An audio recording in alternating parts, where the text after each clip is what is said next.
Sveiki, gerbimieji TV eterio žiūrovai. Šiandien svečiuose turime Daivą Šeškauskaitę ir Marijų Čekavičių.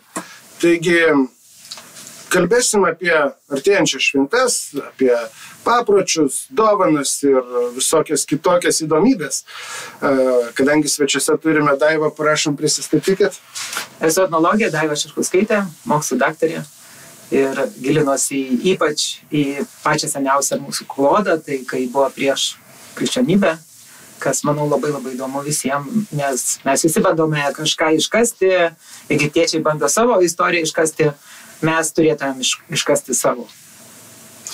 Ir mums šiandien šį vakarą, jau vakaras vis dėlto talkins Marijus Čekavičius. Gerą vakarą, gerbiami TV eterio žiūrovai.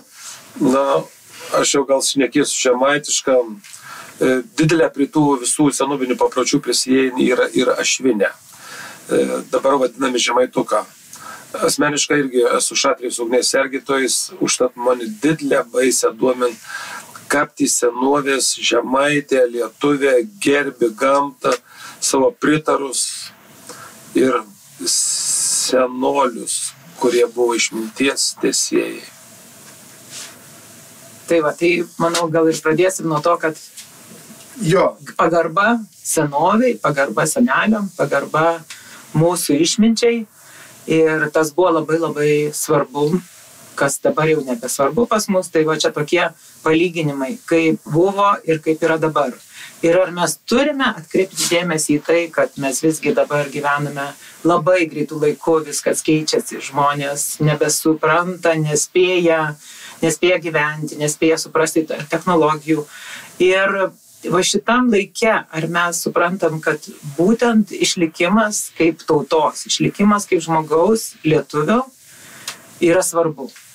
Ar mes vadinam save lietuvis globalus, ar mes norim pasakyti, man čia globalus skamba kaip su burgeris, globalus burgeris. Aš atsiprašau burgeriečių, bet tiesiog mes einame į šitą, o ar mes liekame prie skrylių, prie žemaičių ten, sakysim, užkulas, kap ten dar kokią blyną, tikrą patiekalą, sūdyti lašinę, silkę, silkės galvą, cibulinę, bulbės su kanapė.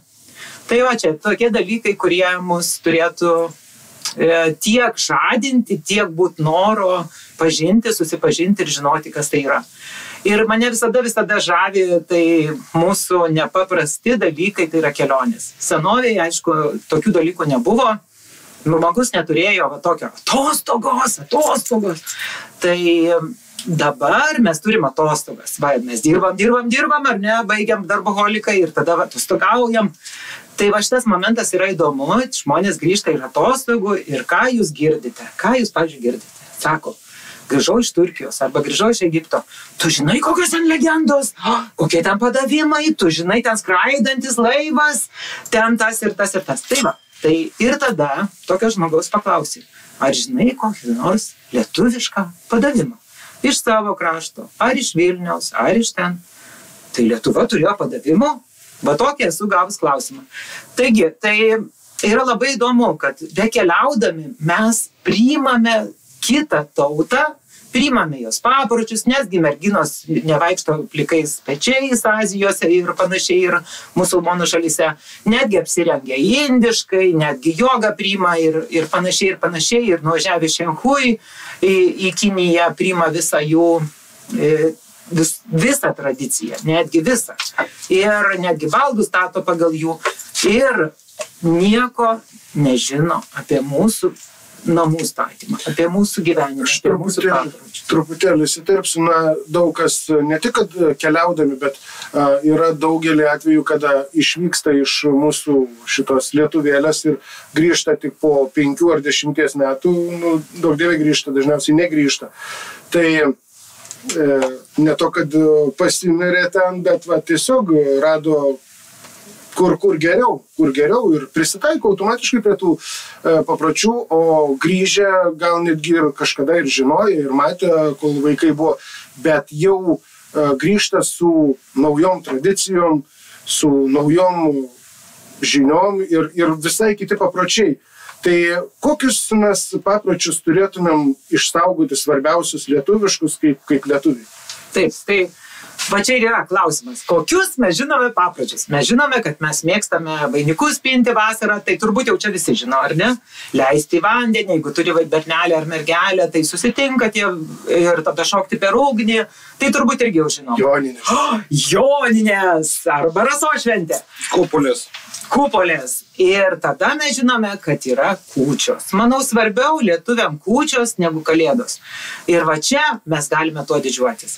Tada dar žinome baltų sąšauką, daug kas žino. Nu, irgi nedaug, bet kai kas, kur gyvena kažkur. Užgavėnės išlieka. Išlieka užgavėnės, gera žemaitė. Blyną, žemaitė tikra būtent, kad išlaikė užgavėnes. Ir mūsų dzūkelė, aišku, išlaikė kalėdo visus papročius. Ir advento visas dainas, ir žaidimus, ir ką mes galim džiaugtis Aukštaitija, tai išlaikė mūsų sutartines, kiek įmanoma, kurios ir dabar dar, kaip sakant, giedamos. Ir, aišku, Aukštaitė išlaikė savo nepaprastą tekėjimą. Upių tekėjimą, na, su tuo visu irgi susiję tokie dalykai kaip aukštumos ir Rasos šventės labai ten gerai švenčiamos. Ir ką mes dar galim pasakyti klaipėdiečiai, manau, ką galėtumėm pasidžiaugti, tai jų yra žvejų dainos, ar ne, žvejų papročiai, stintų gaudimas, tai čia irgi lietuviška tradicija, negalim jos atimti iš mūsų tautos ir tai yra labai daug. Na, kaip ir daug kas sako, tu neteisybę gal sakai, tai mes turim prisiminti mūsų užsieniečius, kurie gyvena užsienyje, tai tikrai yra didelė dalis žmonių, kurie tikrai džiaugiasi tais papročiais ir netgi man būna paskambina ar parašo, prašau, man matų reikia tokių papročių ir tiesiog į tuos papročius toliau išsaugo ir savo vaikam, tai va čia tie, kurie jau nebegrįžta, tai jie visgi daro šitus susiejimus ir labai nori išlaikyti.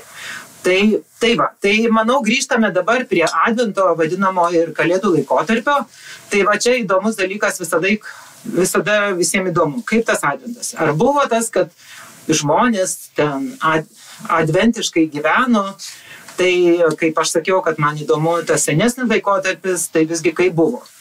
Tai mes buvom žemdirbių ir esam žemdirbių tauta, nors mus nori čia globaliai išnaikinti, nori, kad neliktų tos Lietuvos, liktų dykuma arba tik tai laukai, labai ryškiai tas matosi, žemdirbių gyvenimas blogėja, laukai tuštėja ar ne, karves nori, kad greičiau parduotų, bulius kad parduotų ir panašiai. Tai mūsų valstietiškam gyvenime buvo labai svarbu maistas. Dėl gyvuliukų aš truputėlį įsiterpsiu, tai taip, naikina labai gražiai ir greitai. Tiesiog sudarydami tokias sąlygas, kad tu negalėtum laikyti jų ir auginti. Ir yra ir kaiminystėje žmonių, kurie nuo pat senovės pripratę auginti savo paršelį ar ten dar kažką. Ir dabar tokius reikalavimus iškėlė, kad tiesiog jis žmogus nebeaugino jo, neleidžia sąlygos.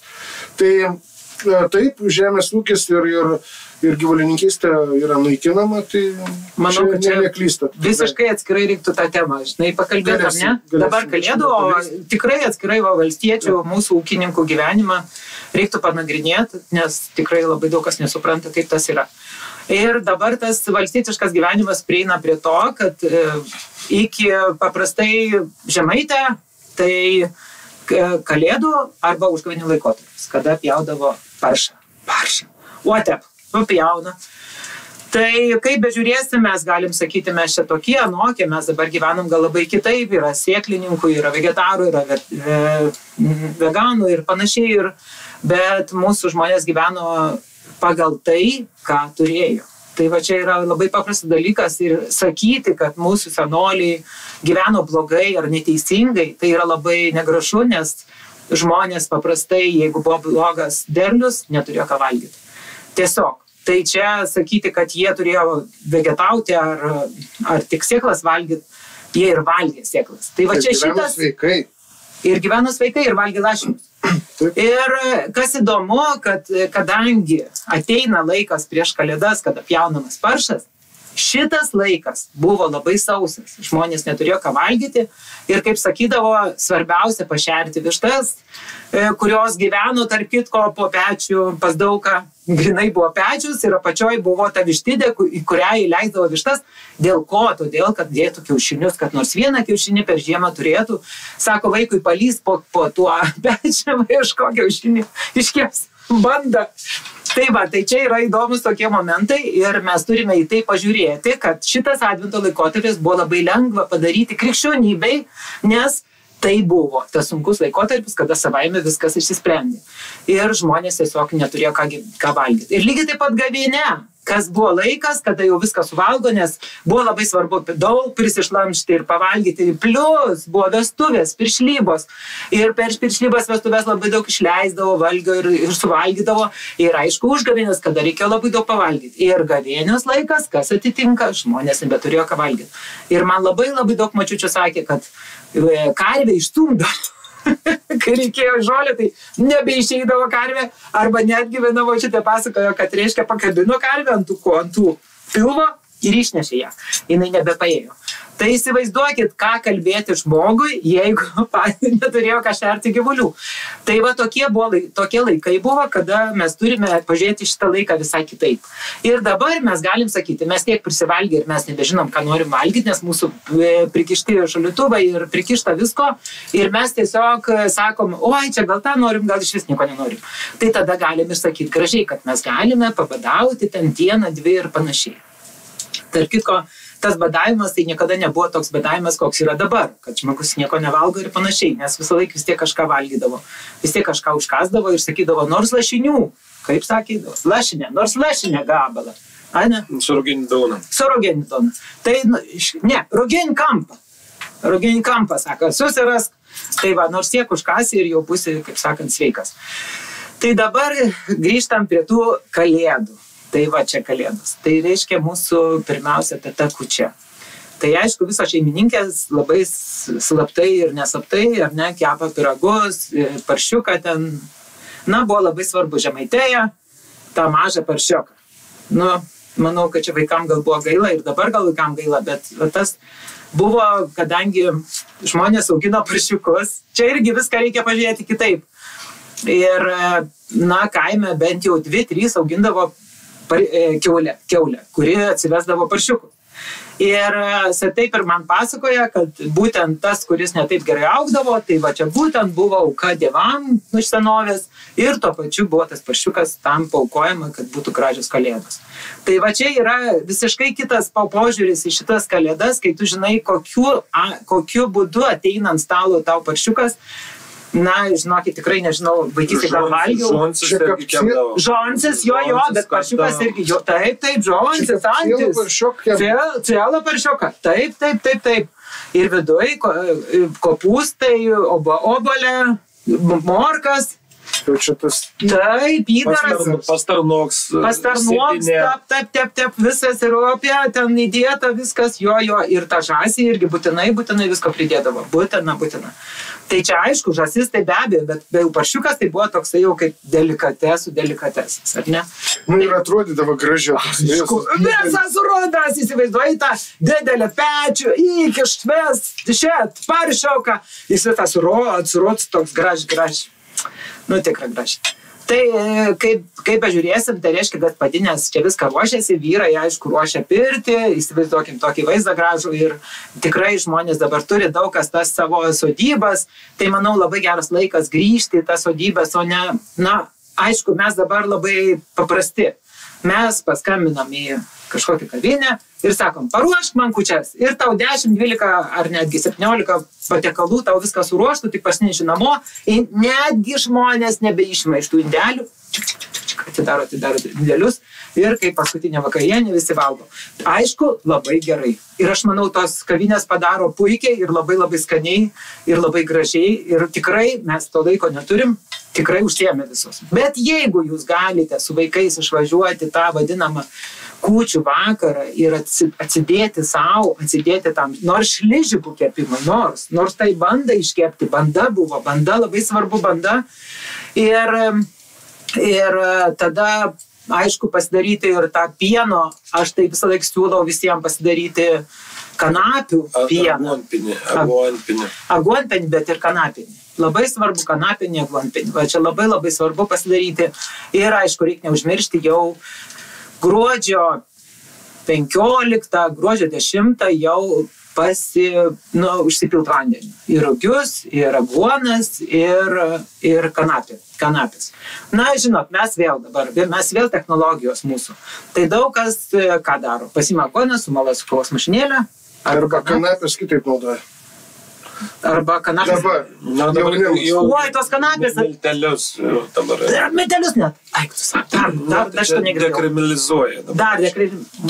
Kaip sakant.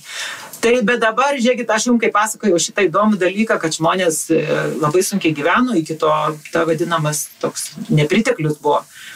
Tai tos kanapės ir aguonos buvo labai labai svarbus išsimaitinimo šaltinis, nes mes dabar turime vitaminus, mes turime papildus, mes turime, visko, ne? Tai tada nieks neturėjo, tai va čia šiti vadinami mūsų papildai, ką mes turim dabar, žmonėm buvo kanapės ir aguonus. Ir jie tokiu būdu galėdavo išlaukti to kalėdų laikotarpio, kada visko būdavo. Tai šitas laikas, aišku, reikia neužmiršti, kad jeigu norite nors vieną iš tų visų patiekalų padaryti tikrą, tai jeigu kalbėt apie kūčias, tai svarbiausia yra kūčia ir tada, aišku, svarbiausia cilkė ir svarbiausia kūčiukai ir visokie ten tie bandukai, bandos su visais įdarais ir aguonpienis ir kanapinis. Tai va jiem, aišku, reikia pasiruošti, nes reikia, kaip sakiau, neužplikyti, o pasimerkti ir paskui kanapės jau malti ir aguonas malti. Tai čia tokie dalykai, kai reikia daryti kūčių vakarą, bet tai yra labai svarbu. Ir dabar kokie dalykai yra tos kūčios. Kasgi visgi tos kūčios, kaip tie lietuviai išlaikė. Ir kodėl lietuviam buvo taip svarbu, kodėl neišlaikė Europą, niekas neišlaikė, niekas. Netgi estai, Latviai turi, bet jau vėl kitaip. Truputį kažkiek kitaip. Neužmirškim, Latvijoje 10 amžiuje, jau nuo 8 amžiaus prasidėjo ir 10 amžiuje jau jie pakrikštyti. Jie prarado tikrąjį savo kalendorių. Tai mūsų kalendorijoje buvo kūčios, nauji metai. Reiškia, prieš naujus metus, išvakarės ir kalėdos, nauji metai. Ir mes turėjom, kadangi mūsų tos gentys buvo labai stiprios, ypač žemaičių. Mes esam dabar Žemaitija, žinokit. Ir jeigu ne Žemaitija, aš kaip sakau, jeigu dabar žemaičiai pasakytų, kad mes išeinam iš Lietuvos, tai lietuvai kaip ir viskas. Apskritai. Todėl, kad yra labai stiprus žmonės. Kad jie ir yra jau palikuonys šitos stiprios genties, bet jie yra labai stiprus. Kita dalis Lietuvos buvo visada prisitaikėliai ir kas išlaisvino Lietuvą, tai žemaičiai. Tai šitą, manau, visi žinom, tik tai ne visi norim garsiai sakyti galbūt. Tai va tuo atveju mes turime priminti, kad pas žemaičius buvo vienoje vietoje labiau prie jūros, tai buvo kalėdų laikotarpis nauji metai. O va čia, va šitoj vietoje Telšė, Mažeikia, labiau link Latvijos, tai visur buvo Skaudas, tai pas jos buvo užgavėnė, nauji metai. Užgavėnės, reiškia, pirmas daigas, pirmas ta jorė vadinama, jorės tokia pradžia, tai buvo... Ir Raseiniė buvo, taip, šitą dar. Į Kauns, vis buvo... Tai šitie dar buvo tokia stipri tauta dar buvo. Tai va, o pavyzdžiui, jau aukštaičiai, jau jūs turbūt irgi pastebėt, kad jum pavasario šitas labai svarbus laikotarpis ir ten buvo būtent jorės tokia pradžia. Grinai jorės, sakysim, pirmas daigas, žalumos pirmas daigas. Ką man labai keista, kad čia dabar norima visiems įrodyti, aš nežinau, aš tai nemanau, kad reiktų įrodyti, bet tiesiog jorė, kas yra jorė? Jorė yra pirmas daigas, o ne gegužės mėnesį, kai viskas žaliuoja. Tai visgi mes turėtumėm pagal, jeigu norite tikrai švęsti jorę, tai reiktų ir švęsti, kai pirmas daigas išlenda. Tai reiškia balandžio mėnuo, kovo netgi pabaiga kartais. Ir tai nebuvo surištas su... Velykos, neužmirškim, kad buvo Velykas, pavasarinis lygiadienis ir Žemaitė sekė kosminių kūnų judėjimą. Tai ir sakau, va, būtent nebuvo tas tikslas laikas. Žiūrėjo, va, būtent tie žiniuoniai, tie visi žiūrėjo, va, koks laikas. Turėjom astrologinį kalendorių ir spakainę pagal Anonų gyvenau. ir tos kalėdas į kūčias paėsti, tai nebūtina, taip jau galim sakyti, kad ir tas tokį priprats. Turėkime omeny, kai ledyną nuslinkai, čia žmonės pradėjo gyventi šiaurinių elnių, kaip tik ant tos kalėdų ateidavo. Daugavo būdavo užšalus, būdavo didelis medžioklės būrys, nes su žvėrim ateidavo 100%, viskas panaudota buvo. Ne tik maistė, bala ir kailis eidavo. Užtat ir mes gyvenom irgi kailės apsirėdę. Avikailis, dabar kaip 50 000 avikailių užkas Lietuvos teritorijoje, tai man širdis su. Visi galėtume moti ir daivot sėdėti garažą tokį trumpą kailinį. Žinokit, labai noriu pasisiūti, nerandu, kad pasiūna. Jeigu dabar kas matote, kas norite, man praneškit, aš turiu kailius ir labai noriu pasisiūti, nerandu siuvėjo. Tikrai, nėra siuvėjo. Ir Žemaitijo. Ir aš turiu kailių. Daug. Mes neužmirškim, kad buvo ir mėnulių kalendorius, mes turėjom 13 mėnesių ir užtat ir 12 mėnesių, kur dabar yra 12 maistų patiekalų reikėjo sujesti, o dar 13 turėsi, tai iš vis vykdavo gyvensi. O Žemaitė, norėdami su savo negerovėm per visus metus atsitikusiom, atsikratyti, temdavo blokį. Tai paimdavo didelį kaladį kokį nors ir ten kažkur ar pratemdami kaimo gatvelę, reiškia, ar apie kokį nors kalną, arba miškioką, apitemdavo tabalai, judink seni kalnus, pup, suplok rankų delnus, ir tada visi bendruomenį nuo mažų vakų iki senolių pliumpindavo. Ir prie patį nevalyviausi kartas palikdavo gaspadoriaus tun jau kelmą, arba ten jau kaladį, o kitose vietose paimdavo laužą, sukurdavo didelį, ir ten laužą tap, kad nieks nepaliestų, ritindavo. Bet žmogus atsitika kokį nors kojį nikstelėjai sausį mėnesį. Tu nikstelėjimai, tu bėda.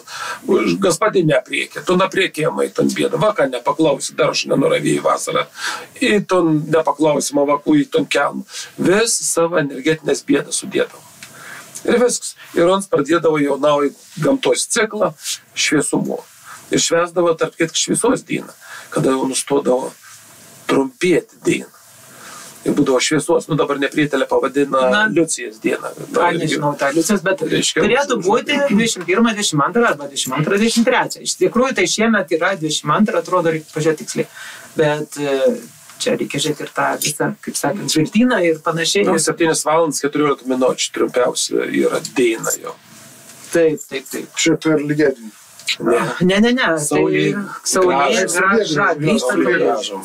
Tai va, mes esam šiauriniai žmonės. Mes, matot, neseniai čia esam, mes arba atėję iš vienos pusės arba iš kitos, į Lietuvą. 4 metų laikos. Didelė dovana. Ir vis tiek reikia prisiminti, vaikam, vakuliam reikia visada papasakoti, kad mes čia esam 14 000 metų, nuo 12-14 000 metų. Ir gal netgi jūs atsitanoliai, kieno nors, gal netgi tik 10 000 metų. Tai įsivaizduokit, mūsų era šitoj žemėje, šitoj Lietuvos nėra labai daug. Ir mus nori išvaryti. Tai reiškia, kažkokie mes esam ypatingi. Ir jeigu žiūrėti, kiek mūsų daug yra įvairių genčių sudėta, tai vieni atėjo nuo indoeuropiečiai, nuo Pripetės, nuo netgi Turkijos, nuo panašiai, kiti atplaukė kaip Palemonas, atplaukė nuo Graikijos, kiti atėjo nuo Ugraigi pas mus buvo, Kervės, Nams, jiegi turi labai daug tų pačių žodžių ir kalva irgi, ašgi buvau dabar Suomijoje kelis kartus, tai iš vis labai įdomu. Tai mes turime tų panašumų su jais ir jie iš mūsų paėmė kai ką ir kiti yra žmonės, kurie ir labai susiję su Trelleborgu arba apskritai Göteborgu, nes ten buvo geriausias kelias per ledą ateiti pas mus. Ir būtent Brutenis su Divaičiu, nieks nežinom jau dabar, bet manoma, kad jie būtent atėjo nuo tenai ir tą kibrai vadinami.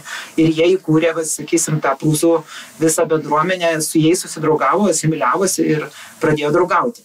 Mes turime tas mūsų šoninės tautas, vadinkim, ar mūsų šoninės gentis, kaimynus, kaip ir, sakysim, Skaudas, ar ne, Nemunėlis, tenai Sėliai, čia jau, sakysim, Kuršė labiau eina, su Kuršiai Žemaitė, Žiemgaliai, čia tokie, tada Jotvingiai su Sūduviais kartu eina, taigi kur prūsai visur, kur ten paskui Prūsija buvo, ten paskui pasidarė Lenkija, labai daug sulenkėjo, ar ne, Jotvingiai. Žiūrėkit, kaip mes daug turim šitų vietų. Ir aišku, Vilnius, kaip matome, čia neįsižeis kaip Vilniečiai, bet visgi čia buvo Rusija senovė ir dėl to ten tik daug mokėjo daug kas rusiškai tarybiniais laikais ir dabar yra toksai mišrus kraštas, nes tai nebuvo Lietuvos kraštas. Ne, ten dabar kalba trim kalbom. Ten ir dabar yra. Lenkiškai, rusiškai ir lietuviškai. Ir angliškai, aišku. Ir... Angliškai moka, bet faktiškai jie tarpusavį bendrauja, tai kai buvom nuvažiavę padėti, palaikyti juos, kai norėjo tuos pabėgėlius įvesti, tai visi jie ten tarpusavį arba rusiškai, arba lietuviškai, arba lenkiškai. Jau nutautėjęs kraštas. Kažkaip kitaip. Nepykit, bet jo. Nepykit, ne, tikrai mes nenorim nieko įžeisti, tikrai čia kalbame apie visai kitus dalykus, bet norim pažadinti jūsų jausmus, būti lietuviais, nes dabar į lietuvis įeina labai labai daug genčių. Tai, pavyzdžiui, lietuvio, jeigu mes dabar kodėl, čia irgi toks geras klausimas, kodėl mes savo seilės siunčiame Amerikoną?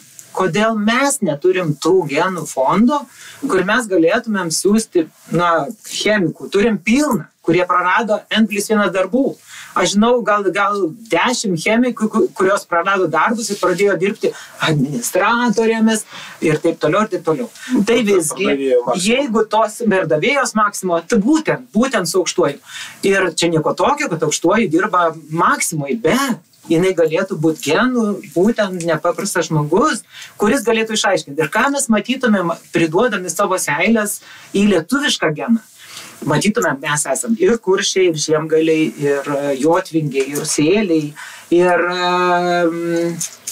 kas dar pasakykit, ką užmiršau, ir sarmatai, ir gotai, ir ko tik tai mes nepamatyti, ir slavų aišku yra, ir germanų yra, ir įvairių. Rastų daugiausiai getų. Visokių, žinokit, nesakykit, tikrai rastumėm labai įdomių dalykų. Ir čia dabar grįžtam prie to sunkios tokios temos, aišku, kodėl ta Lietuva norima nustekenti, arba, kaip sakant, tuos lietuvius išvaryti iš Lietuvos žemės, tai kad čia yra kažkas. Čia yra kažkas, mes neturim iškasenų, bet yra, kad mes esam tranzitinė šalis. Čia yra klausimas, kuris yra labai svarbus. Tai dabar grįžtant prie tų mūsų norų, grįžtant prie mūsų kūčios. Tai kūčios, sakysim, yra prieš naujų metų laikotarpis, Dzūkeliai irgi taip pat labai labai švenčia, pas juos irgi tas kalėdos buvo nauji metai. Ir todėl labai stipriai liko dainos, stipriai liko visi burtai ir panašiai. Tai kiekvienam yra kitaip, nes tas kūčios yra bandymas nuspėti, kokie bus kiti metai. Tai tas pats kaip dabar, horoskopai. Kieno ten Šūrijos horoskopas, ten Palmyros horoskopas, tai visi tiki, visi žiūri ir lygiai taip pat mes galime sakyti, kūčios tai yra mūsų horoskopas. Tai aš irgi galiu jums visiems, kiekvienam pasakyti, kokie bus jūsų metai per kūčias. Būtent per kūčias. Ne kažkada, pažiūrėjus į savo kompiuterį, bet per kūčias. O kodėl mums nepadaryti tokio šou? Kai būtų tiksliausia, būtent. Tai čia pradėkime nuo pačių mažiausių. Per kūčias visi tavai yra studija. Taip, čia reiktų sueiti, pasitiesti čia šieno, visi pirmiausiai ištraukiam šieno vieną ilgą šiaudą. Koks papuls, negali tenai jau ten šmižinėti. Prie tų tradicinių žaidimų ir jau žadėjau privesti, tai jau pradėjom. Jau šitie žaidimai čia pats įdomiausias, ar ne? Ir sako, tai čia supurvis man gryčia, čia stuba negražia bus. Tai žinokit, tikrai ta stuba nieko neatsitiks, galime kitaip padaryti. Galime paimti krepšelį, jeigu bijo ten to stubą supurvinamo, tai į tą krepšelį pridėti tų šiaudų. Tai tik reikia ne šieno, ne šiaudų, o šieno, ne taip pasakiau, šieno. Tai reiškia yra skirtumas, nes šiaudai, būtent, nes šiaudas tai yra jau nuimta viskas, nieko nėra ten, nuimta, nieko nebeliko. O šienas tai bus dar ir varpelė, bus dar ir kažkoks tai grūdelis, ir lapelis, ir dar kažkas. O šiaudas jau nieko. O šiaudas jau nukulta, viskas, nieko nebėra, viskas, tuščia. Tai jeigu bus, tu ištrauksi tokį šiaudą, tai tu blogas plikas. Liksai, reiškia, kitais metais. Kišenės veduojasi.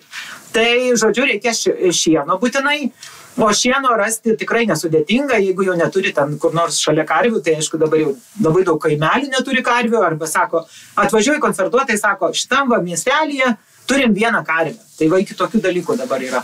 Tai, žodžiu, ir tada to šieną įdėti tą krepšelį ir kiekvienas gali ištraukti va taip su ranka.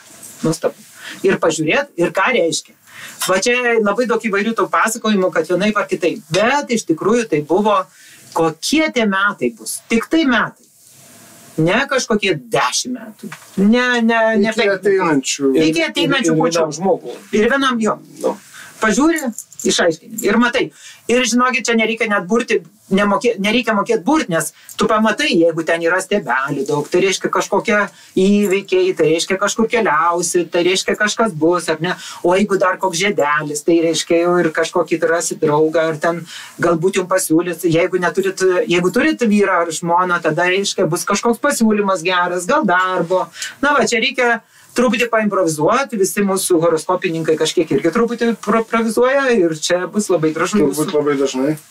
Sunku pasakyti. Tai va, ir dabar, kas įdomu, tuos šiaudus, tą šieną padėdavo po stalu. Ir va čia irgi šitą galim padaryti po to stalu. Ir jeigu turit vaikų, tie vaikai pabūna prie stalo kiek?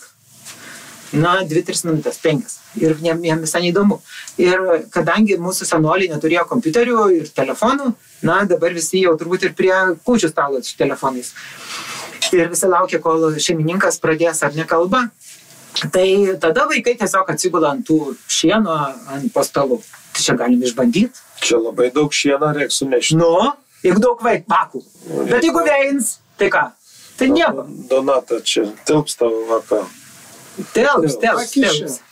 Ne, tai čia nebūtinai, bet sakau va toks. Tai dabar, kokia ta mūsų tradicija, kurią galite išbandyti ir sakysit, oi, čia taip senoviška, bet mes turime labai gražią pagarbą mūsų šeimininkam ir mūsų tėvam, mūsų senoliam. Ir aišku, mes per kūčias susirenkam visą giminė, susirenkam kuo daugiau, ar nenorim, ir tėvus pakvies ir senelius, arba netgi pas senelius važiuojam, nes jie padaro daug valgyti. Va. Tai čia dar geriau. Ir skaniai, va čia būtent. Tai va, tai čia, žinokit, yra tas labai graži tokia tradicija, kad iškepa tą bandą arba dabar jau, o senoviai tai kūčia. Kūčia yra išmirkytų rugių ir kviečių ir, na, jau dabar sunku rasti, bet jeigu rasit, tai jeigu nori tikrų rugių iš manęs, užsakykit, aš auginu visiškai be jokių chemijų, tai va tokius rugius reikia prieš savaitę pasimerkti, kad jie sudygtų, tada gausit visų mineralų, visų vitaminų, nes jie bus jau padygę ir gausit labai daug visokių gerų dalykų. Tai Daiva, jeigu nieko prieš, aš jūsų numeriuką uždėsiu. Galim, tikrai galim. Arba ir kokios spalvos sudygęs rugys yra? Tokia baltai ruda, baltai išvesti geltoną, bet toks. Nu, bet iš tikrųjų į baltumą labiau. Kodėl klausi? Tai aš auginu.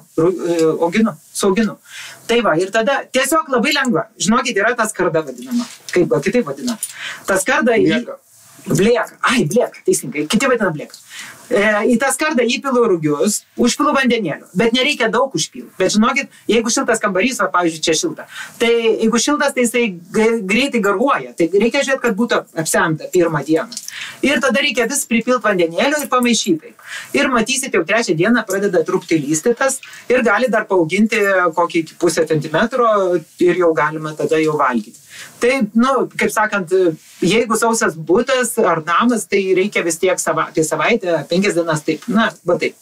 Ir tada reikia tuos rugius ar kviečius, na, kviečius rasti be chemijos, tai tikrai sunku, nes jie neauga Lietuvoj. Tada pas manęs jau. Tada pas tave. Nu, va, tada pas jo man.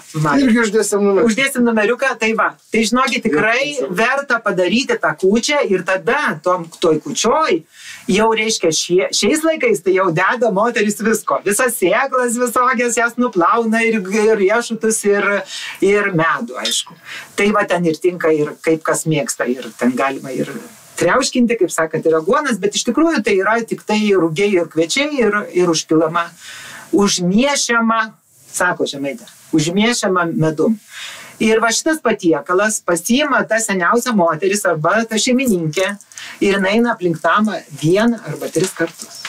Įsivaizduojat, kaip iškilminga. Visi sėdi prie stalo ir laukia kažko, taip nežinau ko. Ir tu eini ir tada pabeldžia į duris arba į langą ir visi sako, kas čia, taigi nieks negali ateiti per kūčias jokie, ar ne? O jinai sako, aš čia atnešiau jums visas gėrybes. Arba aš Dievas atnešiau jum džiaugsmą, sėkmę, meilę, pasitikėjimą. Jūs galite savai žodžiai sakyti, kas jūs toksai, bet įsivaizduokit, tai yra įspūdinga. Ir aišku, tam senolį, ar senasis, ar senelis, ar tėvas, jis netgi neturi pasakyti, kada jis pasišalina. Jisai tiesiog išeina, dingsta. Ir įsivaizduokit, koks yra įspūdis, nes yra toks klausimas. Va čia dabar kas atspėsit, kas negali ateiti per kūčias. Arba kas gali ateiti per kūčias. Per kūčias negali niekas, ar ne, mes žinom. Bet vienas žmogus gali ateiti. Tai kas jis toksai? Tai va čia yra geras klausimas, galbūt mes ir paliekam jį taip. Gal mums kas nors parašys komentarą, o mes apdovanosim kaip nors, ką mes galim padovanoti. Sugalvosim. Gal mano knygą galiu padovanoti, jeigu nori, rugių maišiuką galiu padovanoti. Tai va, tai čia yra labai įdomus dalykai, kad per kūčias buvo tik tai giminė ir tik savi. Ir po šito įteikimo dabar, aišku, visi galvoja, kad yra katalikai krikščionys, tai aš vis tiek noriu įterpti savo, kadangi mes kalbam apie mūsų senolių papročius, tai aš noriu įterpti tokį komentarą, kad jeigu lietuviai, tai yra labai daug šalių, kurios tą padarė, jeigu Lietuva padarytų, kad oficialiai, prašau, pasakykit, kurie esat krikščionys, tie mokate mokesčius. Tiesiog mokat kiekvieną mėnesį. Pavyzdžiui, Vokietijoje, jeigu jis krikščionis, jis moka apie nuo 27 iki 57 arba iki 100 per mėnesį. Nu, žiūrint pagal parapiją. Taip, išlaikymą. Parapijai. Taip, parapijai moka kiekvieną mėnesį. Aišku, jie nuėjo į bažnyčią jau, ar ten liuteronų, ar ten kokią, jie ten, pas juos yra daugiau, ar ne? Tai jie jau ten nemoka, bet yra tas vadinamas mokestis. Kiek aš dabar girdėjau, kad jau yra įvesta kortelių skaitytuvai, tai reiškia, jau žmonės irgi šitą daro. Bet dabar čia yra klausimas mūsų valstybei. Mūsų valstybės galvom, kurie yra dabar, kurie ateis, šitą dalyką reikia padaryti. Tai būtų labai gražus dalykas, vienas dalykas gerbimas tų, kurie nėra krikščionys, katalikai ir liuteronus ir taip toliau musulmonus ir panašiai. Ir kitas dalykas, paaiškėtų, kiek yra iš tikrųjų krikščionių, kiek yra, ir paaiškėtų, kiek yra laisvų žmonių. Pavyzdžiui, kaip jūs vadinatės? Laisvas, krikščionis, dar kažkoks, dar koks skirtumas, kaip tave vadina. Pirmiausia, aš manau, mes esam lietuviai. Ir tai yra didžiulė pagarba. Aš, pavyzdžiui, didžiuojuos, kad aš esu lietuvė ir kad aš nelikau Vokietijoje, kad aš grįžau, kad aš nelikau kažkada tai Argentinoje, kad aš nelikau, kai man siūlė likti Japonijoje. Tai yra didžiuliai dalykai. Ar mes sugebam save įvertinti, kad aš esu lietuvis?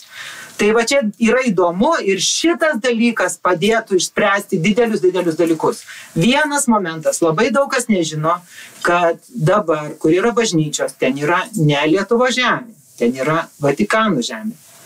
Tai va čia, kai šitas dalykas išaiškėtų ir paaiškėtų, kaip yra iš tikrųjų ir kad Lietuva praradusi labai daug žemių, kurių jos yra ore, ir automatiškai mokėtų tiems, ir aišku, jeigu šitas būtų mokestis, tai būtų geriau ir patiems kunigam, nes dabar valstybė moka pensijas. O iš šitų pinigų galėtų jam ir atlyginimus mokėti, ir pensijom būtų, ir tiesiog žmonės, kurie save laiko ir, tiesiog labai gražu. Kodėl iš mano viso mokesčių sistemos turi mokėti, jeigu aš sakau, aš ne krikščionė. Tiesiog, gerbkim vieni kitus. Sakykit, Daiva, kodėl Lietuvoje taip yra, kad krikščionis jau yra kažkas, o jeigu tu pasakai, kad tu esi kitaitikis, tai jau tada jau viskas, jau tu čia kažkoks tai netoks ir nurašytas. Taigi Lietuvoje ta krikščionybė netėjo taip labai jau ir anksti. Taip, 16 amžiuje. Ir jinai įsigalėjo, geriausiu atveju įsigalėjo 18 pabaigoje, kada mes turime paskenduolį. Kada pradėjo, kaip sakant, visi tie dalykai išlysti ir tai pasijuto šeimos papročiuose. Nes buvo labai paprasta. Aš noriu ištekėti, arba man pasiūlė ištekėti, reiškia, man pasipiršo kažkur po ąžuolų, ar ne.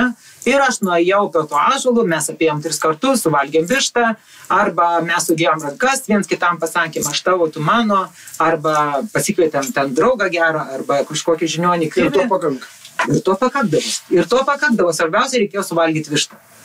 Ja būtinai turėjo suvalgyti dviese jie, ir taip buvo prisiekimas viens kitam, Arba, pavyzdžiui, labai daug turim tų papročių, kai būdavo.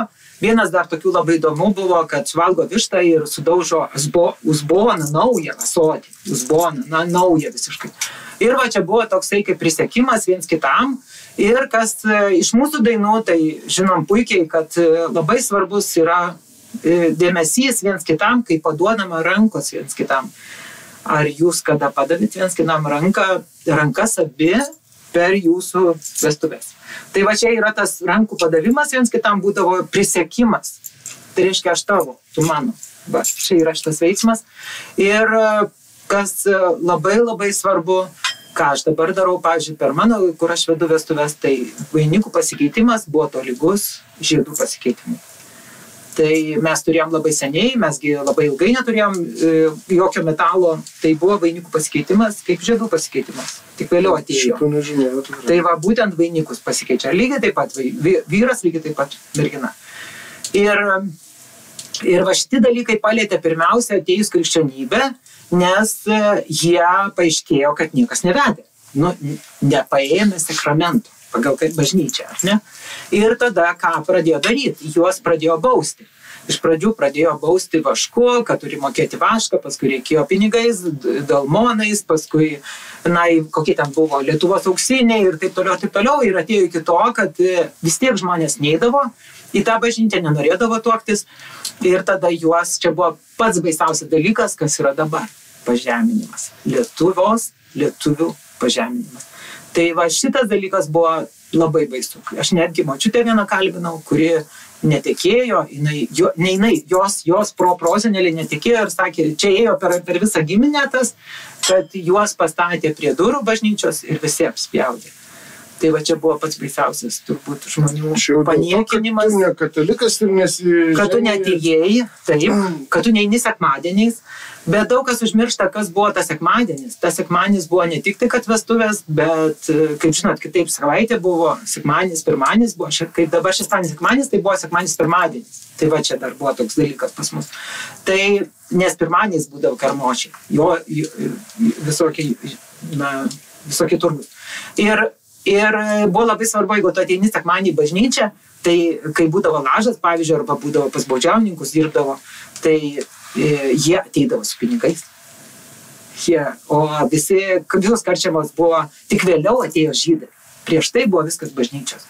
Ir bažnyčia pasimdavo atgal tos pinigus, reiškia, dirbo pas ponas draugavo su bažnyčia, ir bažnyčia pasima atgal pinigus, ir kai sakramentas vėl pasima pinigus. Ir kitas momentas mes turėjom, ko dar irgi daug kas nežino dėl vaško. Įsivaizduokit, buvo kunigaikščių. Reiškia, parapijos vėliau gavosi dvaro ir palivarkas. O pradžioj buvo kunigaikštystė, ar ne? Tai va čia, pavyzdžiui, Almanto kunigaikštystė, sakysim, ir tada jisai rinkdavo mokestį, ne tiek svarbu buvo maistas, ne tiek, buvo labai svarbu vaškas. Ir žmonės turėjo drevinę bitininkystę ir vaško akmuo yra 10 kilogramų. Kas bitininkai tai puikiai žino, ką reiškia 10 kilogramų. Tai va šitiem, kurie nepriėmė sakramento, tai buvo pirma bauda vienas akmuo. Tai čia padaryti tą vieną akmenį, žinokit, reikia labai daug. Pavyzdžiui, mes dabar turim Todedano ir Danijos ir visokios avilius, kur yra tikrai daug vaško gali būti. Bet senovė iš tos drevinės, tai ten nebuvo daug vaško. Ten elementariai, ten nedideli tie šeimos nedideli. Tai va čia koriukai nedideli ir bitutės visos nuniokojamos, nes viską palieki 2-3 tuos koriukus, o viską paimi iš jų. Žodžiu, nežinau, čia žinokit, va čia... Reikėjo duoklę. Taip, reikėjo duoklę, taip. Reikėjo duoklę, nes mes turėjom išgyventi, taigi 300 metų vyko karai pas mus, 300 metų atėjo šita krikščionybė nedraugiškai, atėjo per karą, 300 metų mes čia turėjom karą. Čia atėjo tie, kurie kryžiuočiai, kurie atėjo su krikščionybė. Jie atėjo neatėjo ir nepasakė, labas, aš atvažiavau atostogauti, o aš atvažiavau nuniokoti ir jūs barbarus perdaryti į krikščionis. Tai Albertoj situacija. Tai jis atėjo ir ką pasakė, tie mūsų senovės pagonys, bet jie nebuvo pagonys, jie buvo gentys, jie buvo sarmatai, bartai, prūsai ir panašiai, kuršiai, bet juos vadino pagonimis. Ir jie atėjo ir jie gerbė savo miškus. Va čia miškų situacija kokia. Tai miškų situacija. Mes su Marijum pakalbėjom. Jau kalbėjot miškus. Tai va miškų situacija, įsivaizduokit, jeigu mes turėjom, sakysim, dabar Almanto kunigaikštystė turėjo savo miškus. Ir ta miške buvo Mindaugas irgi labai dažnai būdavo Žemaitijoje. Jam buvo labai svarbu Aukštaitijos ir Žemaitijos miškai ir aišku, Kernavės miškai daugam buvo labai svarbu, bet labiausiai tai buvo Jotvingių dar miškai. Ten čia va, link Lazdijų. Tai ten buvo didžiuliai miškai, dabar ten laukai, tarp kitko. Tai va, tai buvo čia tie šventieji, turbūt sakė, ar ne Marijau, kad buvo šventieji miškai ir kunigaikštystės kažkada, tai o paskui buvo jau kaimo, nes mažėjo, traukėsi tie miškai, vis kirto ir galiausiai gavosi, kad, sakysim, kaimo, va, Triškių kaimo, sakysim, šventas miškas. Ir čia buvo kaip kapinės, na, nereikia sakyti grinai kaip kapinės, bet tai buvo šventa. Tai buvo sudeginama kažkur netoli miško ir palaidojama ten. Tai va, galim įsivaizduoti kaip Indijoje. Varnagoje sudegina čia pat prie Gangos ir įmeta į vandenį pelenus, ar ne? Tai kažkas panašaus buvo pas mus, sudegina ir tas pelenus palaidoja, arba tiesiog. Buvo labai ilgas laikas, kada mes tiesiog išpildavo, jo. Ir kodėl, va dabar grįžtam prie to, kodėl mes taip gerbiam savo senolius. Ta vadinkim nekrokultas. Tuos mūsų protėvius, va čia būtų teisingas, didžiavyrius, protėvius, milžinus, dėl ko mes taip mylim, kadangi pas mus buvo labai labai svarbu šitas šventa giria arba šventas miškas. Ten mes laidojom savo protėvius. Ir kai tu išbarstai tuos pelenus, įgauna šventumą mūsų laukas. Jis, kaip sakant, paukojant tą žmogaus tuos pelenus, įgaudavo laukas šventumo ir derlingumo. Bet būtent mes dėl to dabar tose kapinėse mes tiek tenai viską rausiamės, darom, tai kad mūsų giminė, mūsų eina iš tų senų protėvių, šitas visas eina ta linija tokia. Ir tai šventi miškai buvo labai svarbu, todėl kad ten ne tik tai, kad protėviai, kaip sakiau, kad ta pagarba senoliam, tam išminčiai tai, bet kad ten nusileisdavo dievai, ten galėjai paklausti, ką nors. O dievų nusileidimas į tuos ąžuolus, į liepas, tas šventas ar į tas... sakysim, ten, mes turėjom labai daug kukmedžių. Ką dabar visi tyli? Kodėl visi tyli? Kukmedis auga 3 centimetrus per metus. Todėl, kad atėjus dvaram, pirmiausia, ką išpjovė kukmedžius. Šitoj vietoj gal Marijus galėtų apie būtent miškų, tos šventus miškus. Tai čia neįsitraukiam, jūs šnekėjot, gal neįsitraukiam, grįžtam prie tų dovanų, bet aš norėjau tik pasakyti, kad tas šventumas pas mus yra labai, labai, labai svarbu mūsų širdyje ir mūsų mintyje ir mūsų... Ir dainose išlikęs visur. Ant tėvelio lauko. O kas ant to lauko yra? Dideliausias medis. Ir kas prie to medžio akmenėlis, ir kas ant akmenėlio auksinės kreslelis, ir kas ant to kreslalio sėdi mergelė, plakuškuoja, vandenėlį laiduoja, leidžia ir per plaukus ateina visos mintis ir savo bernelį kviečia. Bernelis žirgą balnoja ir šeria ir, reiškia, vandenėlių girdo ir pas mergelę joja. Na va, tai visa istorija turbūt labai paprastai suskamba dainose. O žaidimų, būtent tų tradicinių žaidimų, kokių dar buvo? Tai va, tai dabar grįžtam, aš dar gal išsiplėčiau, bet dabar grįžtam prie tų kūčių. Tai va, reiškia, kai atneša tą, vadinkim, bandą arba kūčią, padarykit tą kūčią, pasibandykit, kaip yra nuostabu. Ir tada jau visiems padalina po šaukštą, nors po šaukštas valgytos kūčios. Tai kaip aš sakau savo šeimoje, kad jūs galit nevalgyti nieko, ten gal vaikai nemėgsta nuo 3-5, ar ne, ten silkės galvos gal nenori, ar ten silkės sriubos su barščia, bet jau bet jau kūčią jūs turite visi nors vieną šaukštą suvalgyti. Tai va čia yra mūsų pagrindinis dalykas, kad mes per tą dalyką einame tolyn į savo šaknis. Ir tada tas senolis ar senolė pasako kalbą.